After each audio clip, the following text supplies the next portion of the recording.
ఈరోజు వంటకైతే గోంగూర పప్పు చేసేసానండి. ఇంక ఫ్రై ఏమన్నా చేద్దాం అనుకున్నా కానీ, ఇంకా నేను మా అమ్మాయి కదా! సాయంత్రం మా వారు వచ్చే టయానికి ఇంకేదన్నా ఒక వేపుడు చేసామంటే ముగ్గురం తినొచ్చులే అనేసి, ఇంక ఉదయం చేసిన పచ్చడి ఉంది కదా! టిఫిన్స్‌లోకి అది రెడీ చేశాను. టమాటా, పండుమిర్చి పచ్చడి అది, అప్పడాలు వేయించేసాను.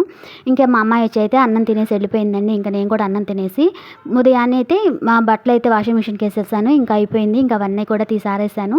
ఇంట్లో అయితే బియ్యపు పిండి అసలు లేదండి. ఉదయాన్నే బియ్యం అయితే కడిగేసి, రేషన్ బియ్యం ఉంటాయి కదా! అవైతే కడిగేసి నీట్‌గా ఆరబెట్టేసాను ఎండలో.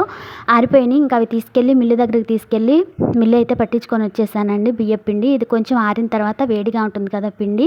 ఆరిన తర్వాత బాక్స్‌లో పెట్టేసేసి ఫ్రిడ్జ్‌లో అయితే స్టోర్ చేస్తాను. ఇంక నేను అన్నం తిన్న దగ్గర నుంచి నాకు ఒక్క నిమిషం కూడా ఖాళీ ఉండదండి. ఇంకా ఫుల్ బిజీగా మధ్యాహ్నం నుంచి అయితే ఫుల్ పని ఉండిద్దనమాట. చూసారు కదా! వంట రూమ్ అంతా ఎంత గజిబిజిగా ఉందో. ఇంకా ఉదయం కిచెను నాకు లేచినప్పటి నుంచి ఇంకా టిఫిన్‌లు, భోజనాలకి రెడీ చేయటం, వంట చేయడం అంతా కిచెన్ అంతా చూసారు కదా! ఎక్కడే ఉన్నాయి. ఇంకా వంట రూమ్ అంతా క్లీన్ చేసుకున్నానండి. అంట్లన్నీ తోమేశాను. వంట రూమ్ చూసారా ఎంత నీట్‌గా క్లీన్‌గా ఉందో.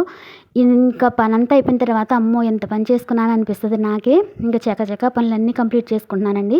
సాయంత్రం పూజకి మళ్ళీ మొత్తం